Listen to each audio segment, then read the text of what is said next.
بسم الله الرحمن الرحيم. دەستخۆشی لە ئێوەی بەڕێزەکەم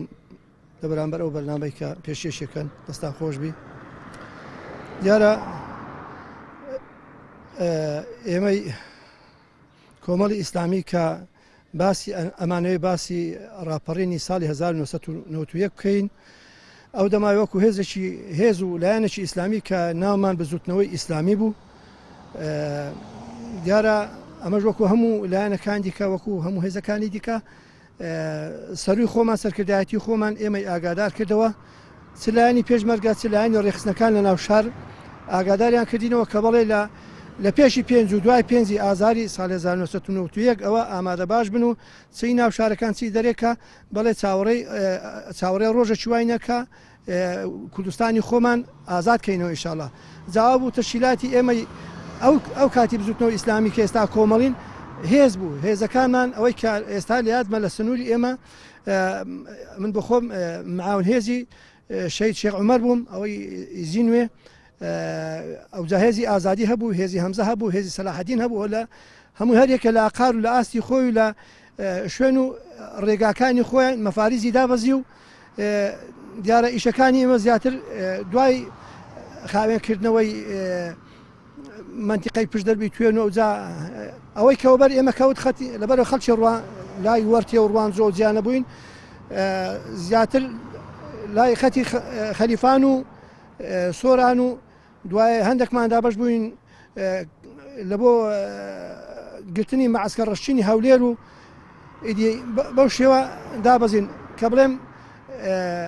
هێزەکانمان ئەو دەما هێزی چەکداری بزوتنەوە ئیسلامی کە ئێستا کۆمەڵین هێزێکی کاریگەر بووین. یعنی بۆ نمونە لە خەلیفانێ هەموو ئەو مەقڕ فەوجەی کە گیرا ناڵێین تاک خەڵکی پێشمەرگەی دیکەی تێدا ویلایەنەکان بەڵاوەکو بەڕێوەبرنی ئیشەکە مشتیفی ئیشەکە تەنها ئەو کاتی ئێمە بووین کە بەسەرپەرشتی مامۆستا عەلی مەمک و دووسێبرا وەکو شوڕا ئیشەکەیان بەڕێوە ئەبرد. جا ئێمە بەڕاستی شانازی بە ڕۆلی خۆمانەوەکەین، چونکە ئەو کاتی ئیشەکەمان پوختەن لە بۆ کوردایەتی بوو، یعنی هیچی دیکەمان لا نەبوو هەرویستن ئەو زوڵم و زۆرەی کە هەیە بەدەستی بەعز میلەتەکەمان نەچێژی لای بین، وەکو خوای گەورە کە فەرمی بعد كل عسر يسرا، دوای ناخۆشیان خۆشی دێ، ئەمەش بە تەمای خۆشەشی دیکە بووین بەرپایکەین. بەڵام سەد بەداخەوە ناڵین خۆزگە ئەخوازین لۆ سەردەمی بەعس، بەڵێ کوردستان ئازاد کرا،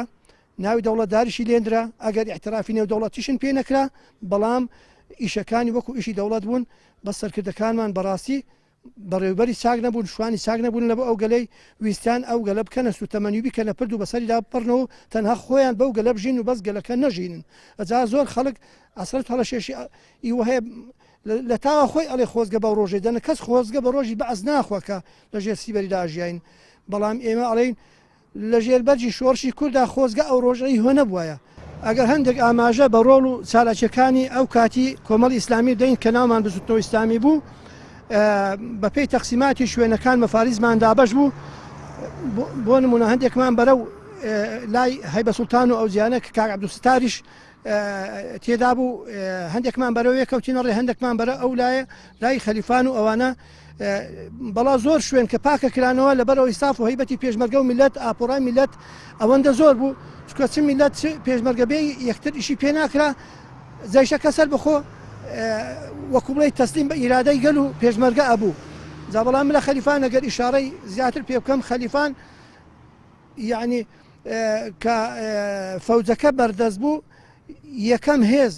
یەکەم هێز بە شێوەی دیار و بەرچاو لە بەرچاوی میلەتی